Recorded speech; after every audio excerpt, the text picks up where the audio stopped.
નમસ્કાર વિદ્યાર્થી મિત્રો, આપ સૌનું હાર્દિક સ્વાગત છે. લાસ્ટ લેક્ચરમાં આપણે વાત કરેલી પોટેન્શિયોમીટરના સિદ્ધાંત વિશે. આજે આપણે ચર્ચા કરવી છે પોટેન્શિયોમીટરની મદદથી બે વિદ્યુત કોષોના EMF ની સરખામણી કેવી રીતે કરી શકાય તેના વિશે. તો આના વિશે ચર્ચા કરતા પહેલા ફરીથી પોટેન્શિયોમીટર શું છે, એનો સિદ્ધાંત શું છે એ ટૂંકમાં આપણે કહી દઈએ. તો પોટેન્શિયોમીટર ની જે સર્કિટ છે, વિદ્યુત પરિપથ છે, એમાં એક બેટરી હોય છે. આ પોટેન્શિયોમીટરની બેટરી છે.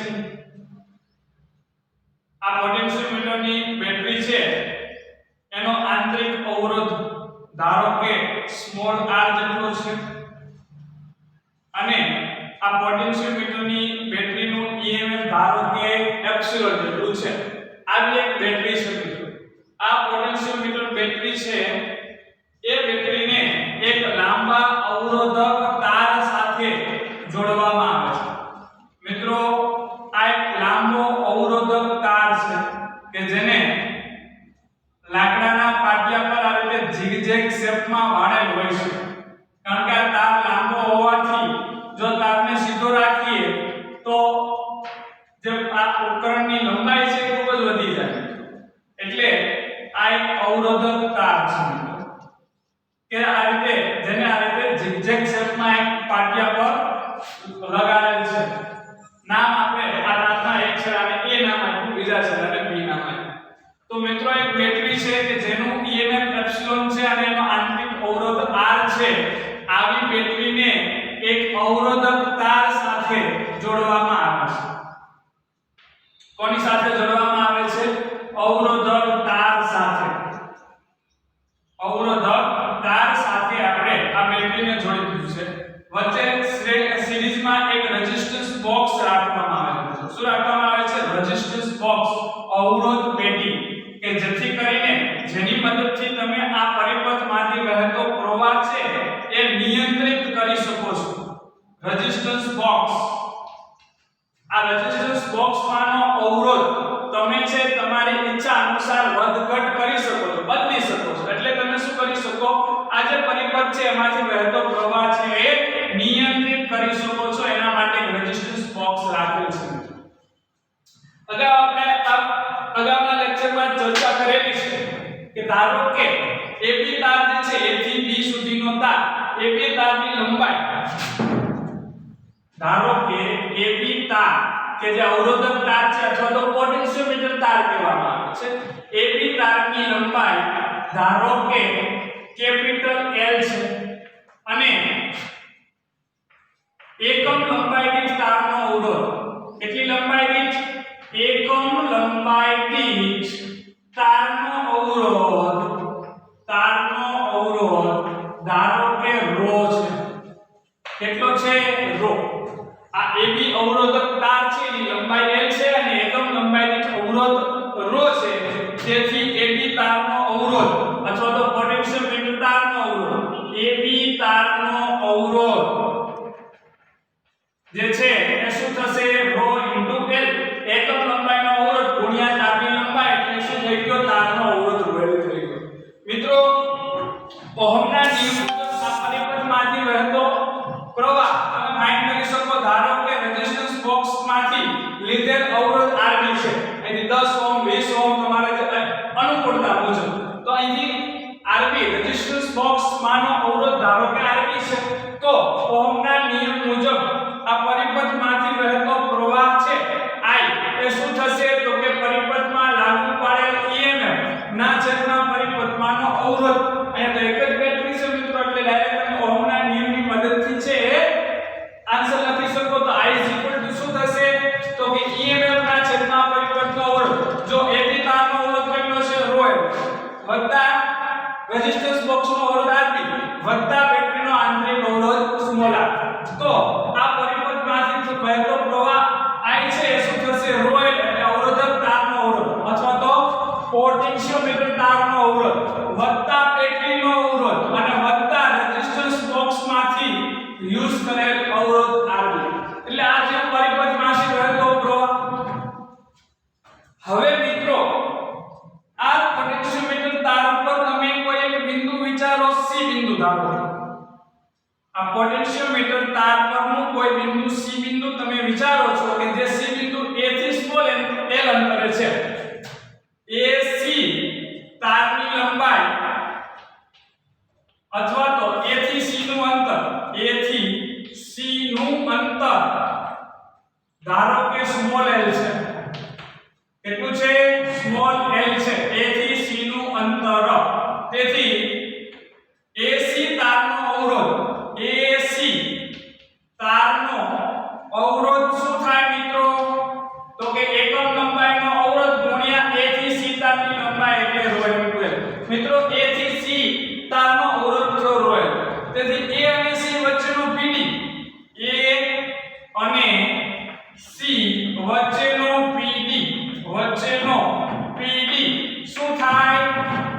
પોટેન્શિયોમીટરની બેટરીનો આંતરિક અવરોધ વત્તા રેઝિસ્ટન્સ બોક્સમાંથી વપરાયેલ અવરોધ Rb ઇન્ટુ રો L.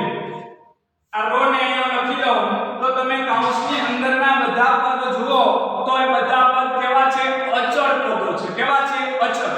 જો તમે C બિંદુનું સ્થાન બદલો, આ પોટેન્શિયોમીટર તાર પર C બિંદુનું સ્થાન કે અહીંયા નહીં, મારે C બિંદુ અહીંયા લેવું છે, અહીંયા નહીં અહીંયા લેવું છે, એટલે C બિંદુનું સ્થાન બદલો એટલે શું બદલે? A અને C વચ્ચેનું અંતર સ્મોલ l બદલે. જેમ જેમ તમે પોટેન્શિયોમીટર તાર પર C બિંદુનું સ્થાન બદલો એટલે A અને C વચ્ચેનું અંતર સ્મોલ l બદલે, બાકી કૌંસની અંદરની એકેય રાશિનું મૂલ્ય બદલે નહીં. એટલે આના પરથી હું કહી શકું કે A અને C વચ્ચેનો જે PD છે મિત્રો ઇઝ પ્રોપોર્શનલ ટુ A અને C વચ્ચેનું અંતર l.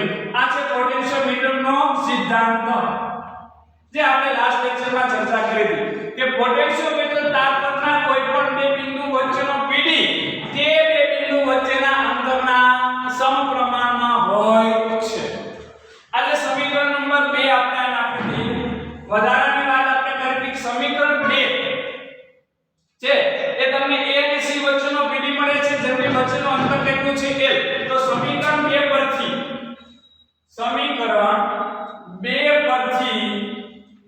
શું થશે? VAC upon L is equal to epsilon rho upon rho L plus R plus RB. તો મિત્રો VAC છે A અને C વચ્ચેનો PD છે ના છેદમાં A અને C વચ્ચેનું અંતર, એટલે શું થયું? એકમ લંબાઈ દીઠ PD. હું તમને એમ કહું કે તારના 5 મીટર કેટલા 5 મીટર અંતરે રહેલા બે બિંદુઓ વચ્ચેનો PD, બે બિંદુઓ વચ્ચેનો PD 50 વોલ્ટ છે. કેટલો છે? 50 વોલ્ટ છે. સમાન આડછેદ વાળો તાર છે. કેવો છે? સમાન આડછેદ વાળો. જો આવું આ ક્યાંક તાર પતલો ક્યાંક જાડો, પતલો જાડો નથી, સમાન આડછેદ વાળો તાર છે. એમાંથી એક સમાન પ્રવાહ I વહે છે. એ તારમાંથી એક સરખો પ્રવાહ I વહે છે.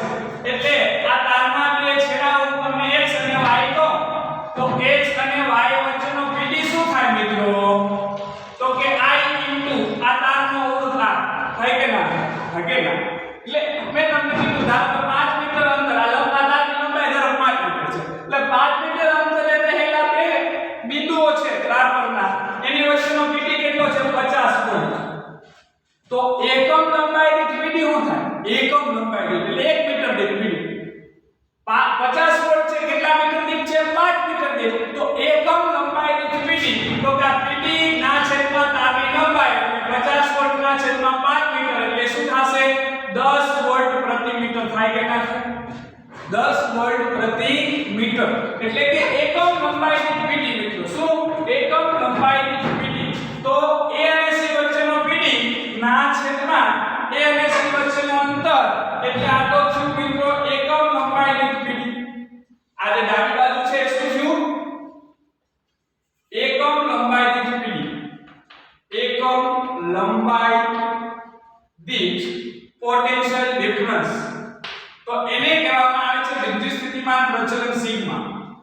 પોટેન્શિયોમીટર તાર પર મળતા એકમ લંબાઈ દીઠ PD ને પોટેન્શિયોમીટર તાર પર એકમ લંબાઈ દીઠ મળતા PD ને વિદ્યુત સ્થિતિમાન પ્રચલન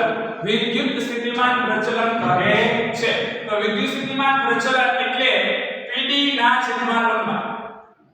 જે બે બિંદુ વચ્ચેનો PD છે એ બે બિંદુ વચ્ચેનો PD ના છેદમાં બે બિંદુ વચ્ચેનું અંતર આ શું થશે? તો કે epsilon rho upon rho L plus R plus RB. Epsilon પોટેન્શિયોમીટરની બેટરીનું EMF છે, rho છે મિત્રો અહીંયા અવરોધકતા નથી, પોટેન્શિયોમીટર તારનો એકમ લંબાઈ દીઠ અવરોધ છે, rho એટલે કે આખા તારનો કુલ અવરોધ થયો, R એટલે પોટેન્શિયોમીટરની બેટરીનો આંતરિક અવરોધ થયો અને RB છે એ રેઝિસ્ટન્સ બોક્સમાંથી લીધેલ અવરોધ છે. તો આ પોટેન્શિયલ વિદ્યુત સ્થિતિમાન પ્રચલન વોલ્ટ પર મીટર. તો મિત્રો જો મને વિદ્યુત સ્થિતિમાન પ્રચલન ખબર હોય કે વિદ્યુત સ્થિતિમાન પ્રચલનનું મૂલ્ય ફોર એક્ઝામ્પલ હું હું તમને એમ કહું કે ભાઈ 5 વોલ્ટ પ્રતિ મીટર છે, વિદ્યુત સ્થિતિમાન પ્રચલનનું મૂલ્ય કેટલું છે? 5 વોલ્ટ પ્રતિ મીટર છે. તો મિત્રો હું તમને એમ કહું કે આ પોટેન્શિયોમીટર તાર પર 3 મીટર અંતરે રહેલા બે બિંદુ વચ્ચેનો પીડી શું હશે? તો તમે આન્સર આપી શકશો 15 વોલ્ટ, કારણ કે પર મીટર કેટલો ડિફરન્સ છે? 5 વોલ્ટ. તો 3 મીટર વોટ પીડી કેટલો થશે? 15 વોલ્ટ. કહી શકો કે ના કહી શકો? હા કે ના? તો હું બીજી વાત કે આ જે એકમ લંબાઈની પીડી એટલે કે વિદ્યુત સ્થિતિમાન પ્રચલન છે એનું મૂલ્ય તમે આ રેઝિસ્ટન્સ બોક્સનું મૂલ્ય બદલી શકો છો. જેવો તમે રેઝિસ્ટન્સ બોક્સમાંનો અવરોધ બદલશો, કારણ કે એપ્સિલોન અને આર તમે નથી બદલી શકવાના, રેઝિસ્ટન્સ બોક્સમાંનો અવરોધ બદલશો એટલે આ તારમાંથી વહેતો પ્રવાહ I બદલાશે, અને I બદલાશે એટલે એ બે છેડા વચ્ચેનો A અને B વચ્ચેનો PD બદલાઈ જશે. કે PD બદલાશે એટલે સિગ્મા બદલાઈ જશે, વેવનું મૂલ્ય બદલાય એટલે સિગ્મા બદલાય. અહીંથી સિમ્પલ જોઈ શકો છો આ સમીકરણમાં જેવો RB બદલશો એટલે સિગ્મા બદલશે, એક વિદ્યુત સ્થિતિમાન પ્રચલનનું મૂલ્ય બદલશે. એટલે RB ની મદદથી તમે યોગ્ય વિદ્યુત સ્થિતિમાન પ્રચલનનું મૂલ્ય છે એ સેટ કરી શકો છો. ખ્યાલ આવ્યો? આ ચર્ચા આપણે ક્લાસ લેક્ચરમાં કરેલી જ છે, તો ફરીથી થોડી ચર્ચા કરી દીધી. હવે આજે આપણે વાત કરશું આ પોટેન્શિયોમીટરની મદદથી બે વિદ્યુત કોષોના EMF ની સરખામણી કેવી રીતે કરી શકાય. પોટેન્શિયોમીટરની મદદથી બે વિદ્યુત કોષોના EMF ની સરખામણી કેવી રીતે કરી શકાય એના વિશે મિત્રો હવે આપણે વાત કરવાના છીએ.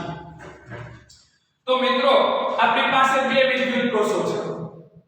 આ પોટેન્શિયોમીટરની બેટરી EMF એના સિવાયના કોઈ બે વિદ્યુત કોષો છે, એના EMF વચ્ચેની સરખામણી કરવી છે. કોણ વધારે કોણ ઓછું છે, કોણ કેના કરતા કેટલા ઘણું છે, એટલા અથવા તો કેટલામાં ભાગનું છે. તો બહુ સિમ્પલ રીતે આપણા પોટેન્શિયોમીટરની મદદથી બે વિદ્યુત કોષોના EMF ની સરખામણી કરી શકીએ છીએ. કેવી રીતે? તો કે આ બે વિદ્યુત કોષો લ્યો, આ એક વિદ્યુત કોષ, આ બીજો વિદ્યુત કોષ. એક વિદ્યુત કોષનું EMF ધારો કે ε1 છે અને બીજા વિદ્યુત કોષનું EMF ધારો કે ε2 છે. આ બે વચ્ચેની સરખામણી કરવી છે કે આ બે સરખા છે કે જુદા જુદા છે. જુદા જુદા છે તો કોણ કોના કરતા કેટલા ઘણું છે અથવા કોણ કોના કરતા કેટલામાં ભાગનું છે, આ સરખામણી કરવી છે. તો કેવી રીતે કરી શકાય? બહુ સિમ્પલ છે મિત્રો. તમારે શું કરવાનું છે એ વાત આપણે હવે કરીએ. બંનેના માર્ગમાં આપણે એક કળ મૂકવાની છે. શા માટે હમણાં કહીશું તમને. એક કળને હું K1 કહી દઉં, બીજી કળને હું K2 કહી દઉં. મિત્રો હવે તમારે આ બંને કોષ છે જે બે વિદ્યુત કોષોની સરખામણી કરવાની છે, એના ધન ધ્રુવને A સાથે જોડવાનો છે. કયા ધ્રુવને? ધન ધ્રુવને પોટેન્શિયોમીટર તારના A છેડા સાથે જોડવાનો છે. કેમ ધન ધ્રુવ જ? તો કે જો A છેડો પોટેન્શિયોમીટરની બેટરીના ધન ધ્રુવ સાથે જોડેલો છે એટલે A છેડો ધન સ્થિતિ માને છે, B છેડો ઋણ સ્થિતિ માને છે. તો તમે અહીંયા જે વિદ્યુત કોષ બે વિદ્યુત કોષોના EMF ની સરખામણી કરવાની છે એના તમારે ધન ધ્રુવને A સાથે જોડવાનો છે. શા માટે? હમણાં ફરીથી વધારે આગળ કહીશ.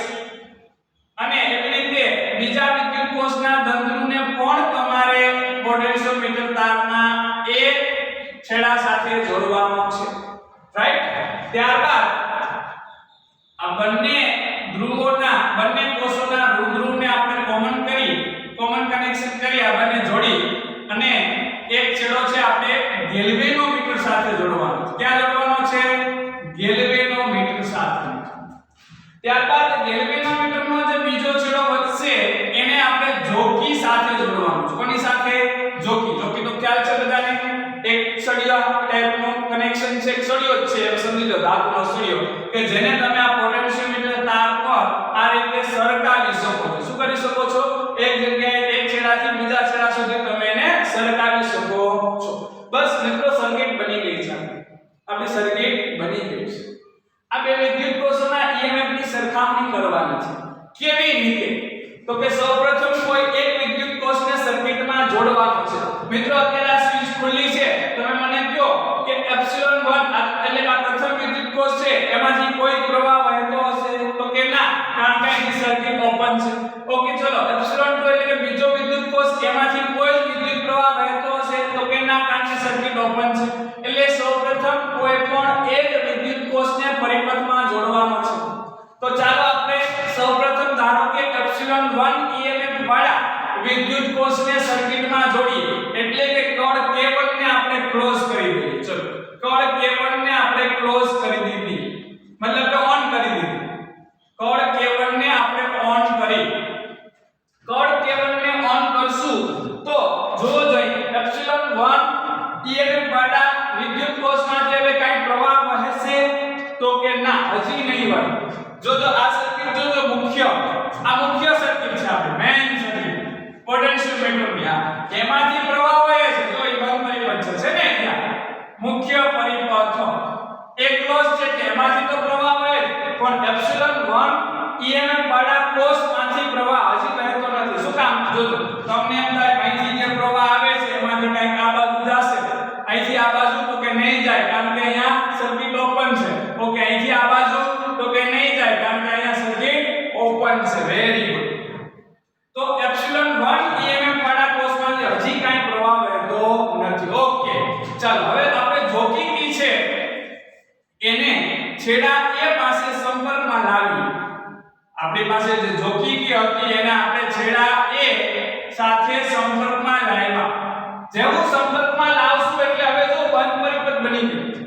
અહીંથી જે પ્રવાહ આવે છે હવે જો અહીંથી આમાં K1 એપ્સિલોન 1 ત્યાંથી આ બાજુ નહીં જાય કારણ કે અહીંયા સ્વિચ કેવી છે? ખુલ્લી છે. એટલે અહીંથી ગેલ્વેનોમીટર થી જોકીકી અહીંયા આપણે કોન્ટેક્ટ કરાવેલો છે એટલે હવે અહીંયા બંધ પરિપથ બની ગયો છે. મિત્રો આ બંધ પરિપથ બની ગયો છે એટલે હવે ગેલ્વેનોમીટર છે એ આવર્તન બતાવશે. ગેલ્વેનોમીટરમાંથી પ્રવાહ પસાર થાય એટલે શું બતાવશે? આવર્તન બતાવશે. આ બંધ પરિપથ બન્યો એટલે ગેલ્વેનોમીટરે આવર્તન બતાવ્યું. બરોબર છે. હવે આમાંથી એપ્સિલોન 1 EMF વાળા કોષમાંથી હવે પ્રવાહ વહેવાનો ચાલુ થઈ ગયો એટલે આ ગેલ્વેનોમીટરે આવર્તન બતાવ્યું. બરાબર છે. હવે શું કરવાનું છે તમારે? તો કે આ જોકીકી જે છે એને પોટેન્શિયોમીટર તાર પર તમારે A થી દૂર લેતું જવાનું છે. એક છેડો છે ત્યાંથી હવે ધીમે ધીમે તમારે આ જોકીકીને સરકાવતું જવાનું છે. આ જોકીકીનો જે આ પોઈન્ટ છે ને આપણે C નામ આપી દઈએ તો ટૂંકમાં આ જોકીકીનો જે C પોઈન્ટ છે એ C પોઈન્ટ જે છે તમારે એને A થી દૂર લેતા જવાનું છે. જેમ જેમ તમે આ જોકીકીને A થી દૂર લેતા જાશો એમ એમ A અને C વચ્ચેનો PD વધતો જશે. આપણે હમણાં કીધું પોટેન્શિયોમીટરનો સિદ્ધાંત કે પોટેન્શિયોમીટરના તાર પરના બે બિંદુ વચ્ચેનો PD તે બે બિંદુ વચ્ચેના અંતરના સમપ્રમાણ. આગળ તો જેમ જેમ તમે આ જોકીકી છે એને અહીંથી આમ સરકાવતા જશો, આ જોકીકી જે દેખાય તમને એને આમ તમે સરકાવતા જશો એટલે A અને C વચ્ચેનો PD વધતો જશે એટલે ગેલ્વેનોમીટરમાંનો પ્રવાહ ઘટતો જશે. ગેલ્વેનોમીટરનો પ્રવાહ ઘટતો જશે. શા માટે? અલગથી આની સર્કિટ દોરી દો. જો કંઈક આવી પરિસ્થિતિ છે મિત્રો. આ એક અહીંયા ગેલ્વેનોમીટર અને અહીંયા C. હવે A અને C વચ્ચેની જે બેટરી છે એમાં A ધન સ્થિતિમાં છે અને C છે એ ઋણ સ્થિતિમાં છે. બરાબર છે. એટલે VAC A અને C વચ્ચે જે બેટરી બને છે કોને કારણે? પોટેન્શિયોમીટરના તારના બે છેડા વચ્ચે તાર પરના બે બિંદુ વચ્ચેનો જે PD છે એ VAC છે. આ બેટરી છે એનું એપ્સિલોન 1 છે. એપ્સિલોન 1 જો VAC વડે પ્રવાહ ક્લોકવાઇઝ દિશામાં એપ્સિલોન વડે 1 વડે એન્ટી ક્લોકવાઇઝ એટલે આ બે બેટરી છે વિરોધક સ્થિતિમાં જોડવી ફરજિયાત છે. કઈ બેટરી? A અને C વચ્ચેનો PD અને એપ્સિલોન 1 નો PD આને વિરોધક સ્થિતિમાં જોડવું ફરજિયાત છે. કારણ કે તો જ તમને ક્યાંક તટસ્થ બિંદુ મળે. બે સહાયક સ્થિતિમાં જોડશો બંનેનો પ્રવાહ એક જ દિશામાં તો ક્યાંય ગેલ્વેનોમીટર શૂન્ય આવર્તન બતાવશે નહીં એટલે કે તટસ્થ બિંદુ મળશે નહીં. મેં તમને કીધું કે અહીંયા ધન ધ્રુવ જ શું કામ? તો કે VAC વચ્ચેનો PD છે એની સાથે આ બેટરીને વિરોધક સ્થિતિમાં જોડવી ફરજિયાત છે. નહીંતર ક્યાંય શૂન્ય આવર્તન મળે જ નહીં. એટલે આપણે શૂન્ય આવર્તન મેળવવાનું છે. હવે જો જેમ જેમ તમે C ને દૂર લેતા જાવ એમ VAC નું મૂલ્ય શું થતું જાય? વધતું જાય. આ કે જેમ જેમ c છે એને દૂર લેતા જાવ a થી એટલે v અને a અને c વચ્ચેનો pd વધતો જાય જેવો a અને c વચ્ચેનો pd વધતો જાય તો ગેલ્વેનોમીટરમાંથી વહેતો પ્રવાહ ઘટતો જશે શું કામ તો કે આ pd અને આ pd વિરોધક સ્થિતિમાં છે એટલે આ વધે તો પરિપથનો કુલ pd ઘટશે એટલે પ્રવાહ છે એ ઘટશે ખ્યાલ આવે છે અને તમે કિર્ચોફનો બીજો નિયમ લગાવો એટલે આ પરિપથ છે એમાંથી વહેતો પ્રવાહ ધારો કે I ડેશ કહો તો I ડેશ શું થશે જો આ કિર્ચોફનો બીજો નિયમ લગાવ્યા હોય અહીંથી શરૂઆત કરી આપણે આ પોઈન્ટ પાસેથી અને x કહી દો અને y કહી દો તો તમારે x y c a ને કિર્ચોફનો બીજો નિયમ લગાડવાનો છે x થી y એટલે -ε1 y થી c તો કે પ્રવાહ કેટલો I ડેશ ગેલ્વેનોમીટરનો અવરોધ Rg આપણી દિશા પ્રવાહની દિશા એક જ એટલે -I ડેશ * Rg આ Rg ગેલ્વેનોમીટરનો અવરોધ છે પછી c થી a પ્લસ Vsc બરાબર 0 I ડેશ Rg ને પહેલી બાજુ જવા દો તો I ડેશ Rg પ્લસ થઈ ગયા = ડાબી બાજુ શું વધ્યું Vsc -ε1 તો I ડેશ બરાબર શું થયું Vsc -ε1 upon Rg થયું કે ના હવે મિત્રો જેમ જેમ Vsc વધતું જાય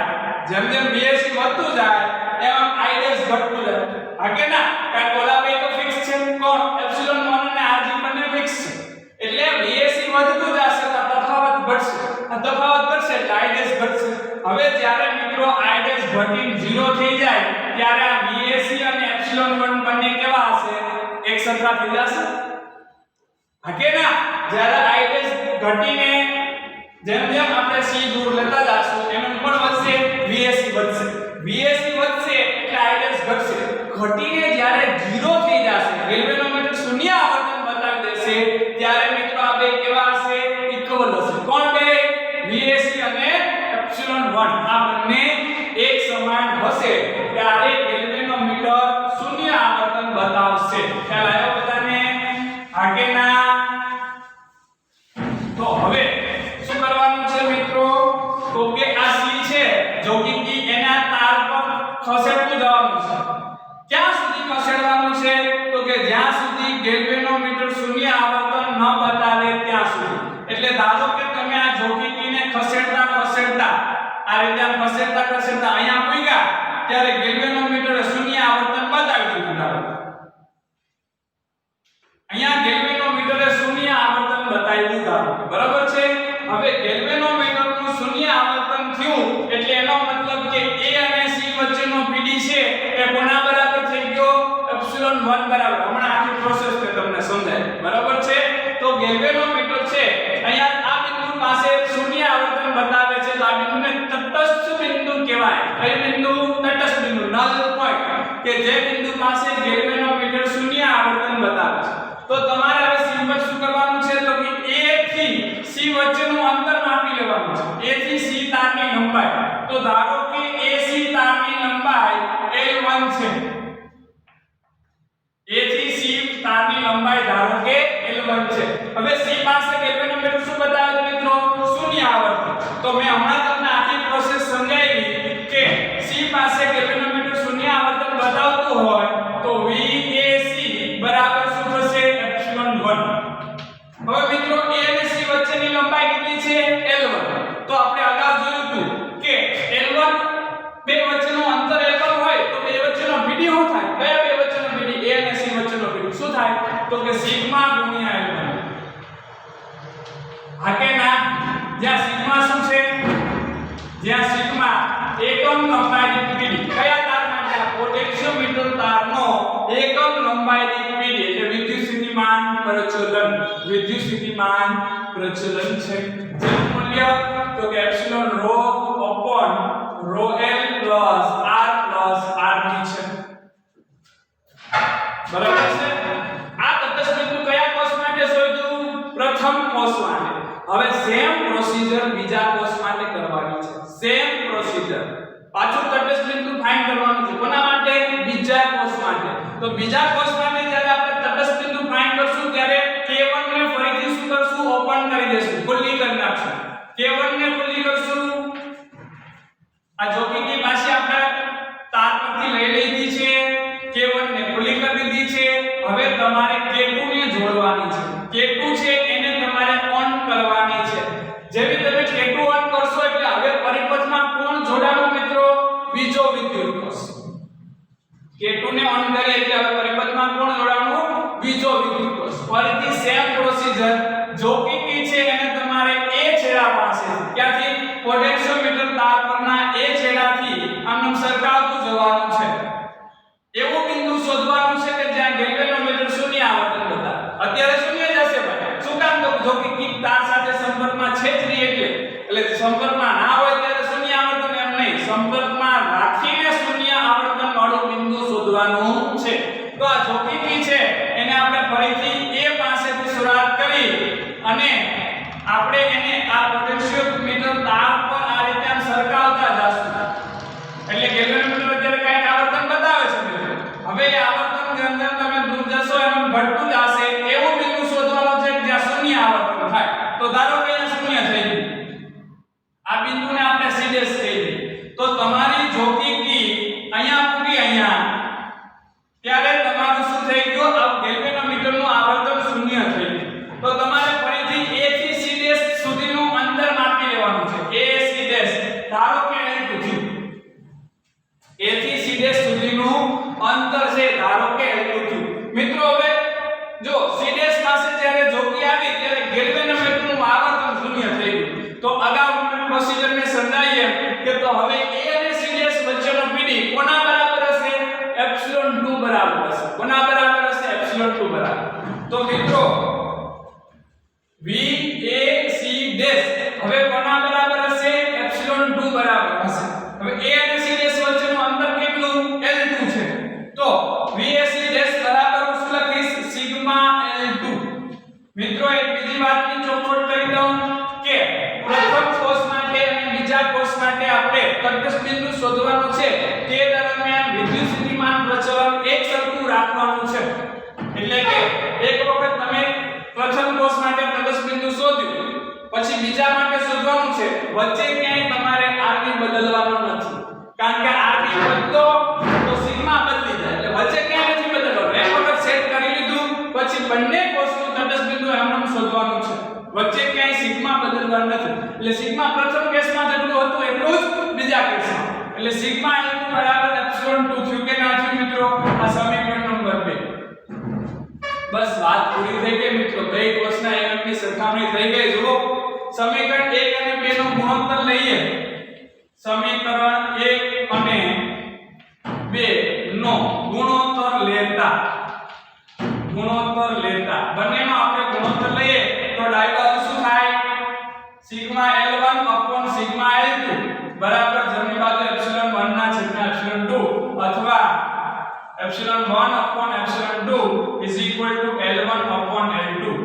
મિત્રો આ થઈ ગઈ બે કોષ વચ્ચેના EMF ની સરખામણી. લ્યો ધારો કે L1 અંતર ધારો કે તમને 50 સેન્ટીમીટર મળ્યું. કેટલું? 50 સેન્ટીમીટર. L2 અંતર ધારો કે તમને 100 સેન્ટીમીટર મળ્યું.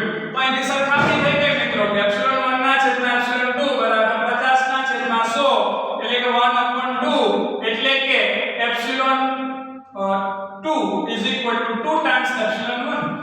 તો તમે કહી શકો કે બીજા કોષનો EMF છે તે પ્રથમ કોષના EMF કરતા બમણું છે, અથવા તો પ્રથમ કોષનું EMF બીજા કોષના EMF કરતા અડધું છે.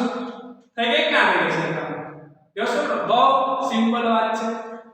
હા, કોઈ કોષના EMF તમારે ફાઇન્ડ કરવું હોય સરખામણી નહીં, તો આ બેમાંથી કોઈ પણ એક કોષનું EMF જ્ઞાત હોવું જોઈએ. આ બેમાંથી કોઈ એક કોષ પ્રમાણિત કોષ હોય કે જેનું EMF જ્ઞાત છે, તો તમે આ બેમાંથી એક જ્ઞાત હોય તો બીજાનું EMF પણ શોધી શકાય છે. ક્લિયર? તો આ રીતે પોટેન્શિયોમીટરની મદદથી તમે બે કોષના EMF ની સરખામણી કરી શકો છો. Thank you. નેક્સ્ટ ટાઈમ આગળની ચર્ચા છે કરશું.